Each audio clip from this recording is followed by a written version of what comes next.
Alright, so in this video, we're going to be talking about using common Maclaurin series to find other Maclaurin series that aren't on this list that I'm going to give you right now. Okay, so right now, just take these notes down.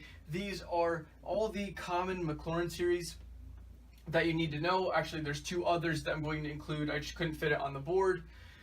But yeah, so we have 1 over 1 plus x. This was the first thing that we learned when we talked about power series representations.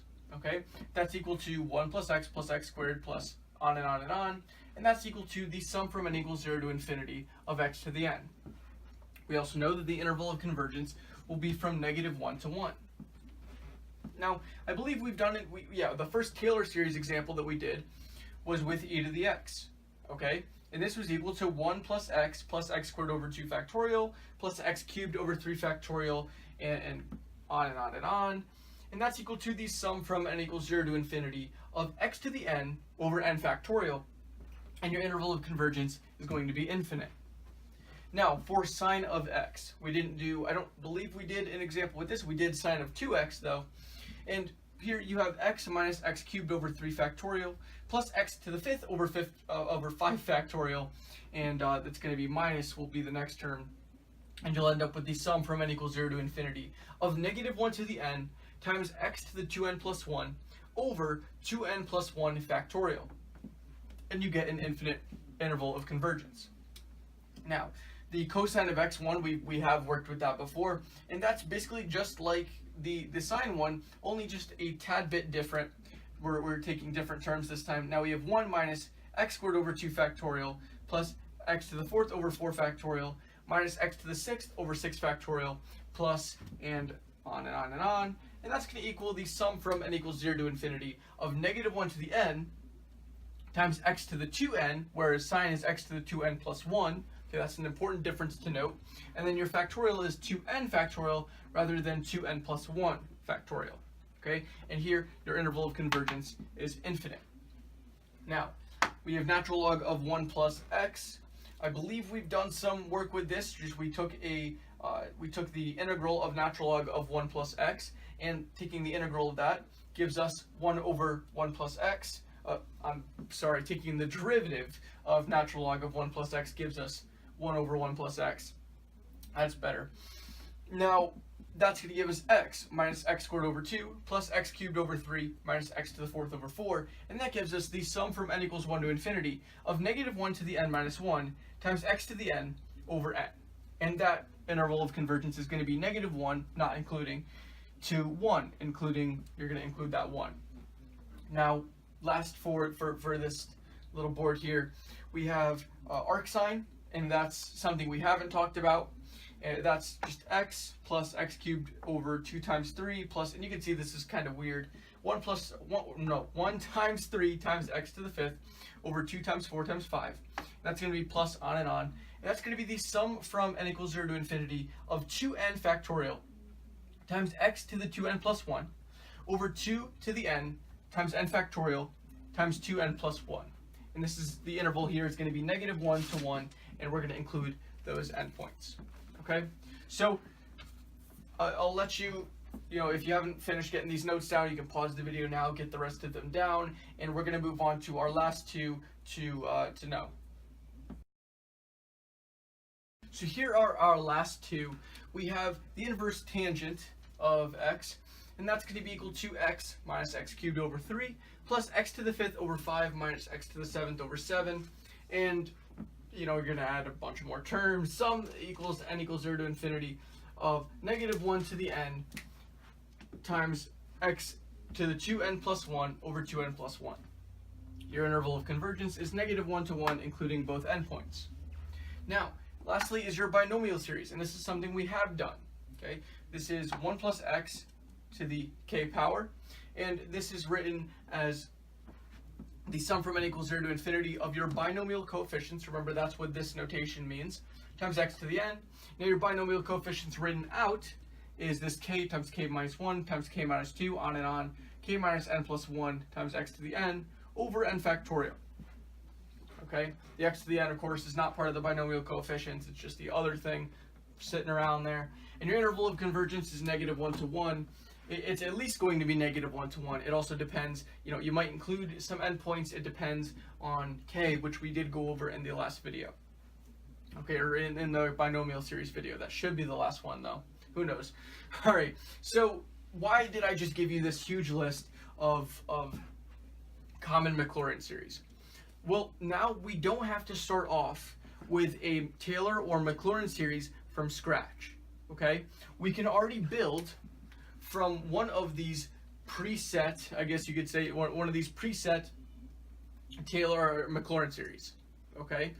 And that's gonna help us a lot now, okay? So I'm gonna do a quick example. Okay, so we want to find the Maclaurin series for f of x equals arctan of x squared. Okay, now we know that arctan of x is equal to the sum from n equals 0 to infinity of -1 to the n times x to the 2n plus 1 over 2n plus 1. All right, so what if we want to find the arctan of x squared? Well, the arctan of x squared, we're just going to plug in an x squared everywhere we see an x. Okay, and by the way, our interval of convergence here, which I did not mention, is going to be -1 to 1. So, arctan of x squared. Now, we're plugging in that x squared everywhere we see an x. So we get -1 to the nth power times, it's going to be an x squared to the 2n plus 1, and that's going to be over 2n plus 1. Now we can simplify this to be the sum from n equals 0 to infinity of -1 to the n times x to the 4n plus 2. Okay, just multiply that 2 by the 2n plus 1 there. Okay, and then that's going to be over 2n plus 1. And there is your Maclaurin series. Okay, right there. And you could find the interval of convergence. The interval of convergence for arctan of x is -1 to 1, including both endpoints. So the interval of convergence of arctan of x squared is -1 to 1, including both endpoints. Okay, so now you have an interval of convergence. You have your Maclaurin series, and of course, if you want to know the radius of convergence, well, from -1 to 1, that's your interval. Your center is 0, and from your center to the out point, or the outmost point of the interval, the distance from there is 1. So that's your radius. Okay, that's your radius of convergence. R equals 1. So now you even have your radius of convergence. You have everything. And this is so much quicker than doing what we did before with writing out all your derivatives of f of x, writing your derivatives of f of a, and then putting it into a Taylor series and going from there. Okay, this is super easy. Okay, so all you're doing is building off of something that you already know. Now, as far as what do you need to memorize, what I had to do was just memorize this piece right here. You don't need to memorize the terms that you cut off of it, okay? But you have to memorize, okay, arctan of x is this Maclaurin series, and the interval of convergence is this. What I would do, what I suggest you do, is put these on flashcards and then try to memorize them the best you can. Okay, some of them are really close to each other. With cosine, okay, with cosine, you have that -1 to the, what I have here, -1 to the n, and you have an x to the 2k, or you have x to the 2n, okay, and you're over 2n factorial. That's with cosine. But with sine, you're having a -1 to the n times x to the 2n plus 1 over a 2n plus 1 factorial. And you see how close these are, okay? So, some of these are going to come a lot easier than others. Some of them are pretty close to each other, okay? So it's not like you're memorizing all these wildly different things, all right? So that's basically it, okay? Yeah, it's a little bit of memorization, but it's going to help you so much. All right, it's going to make things a lot easier for you. And yeah, so we're going to do some practice problems of doing exactly what we just did in the coming videos, and that's going to do it for this one. So if this video helped you, make sure to leave a like and subscribe by clicking my icon in the top left. You can also view the playlist for sequences and series and the next video in the series. Lastly, if these videos are really helping you and you would like to consider supporting me, I have my Patreon linked in the description down below, along with some other pretty cool links that you should definitely check out. See you soon.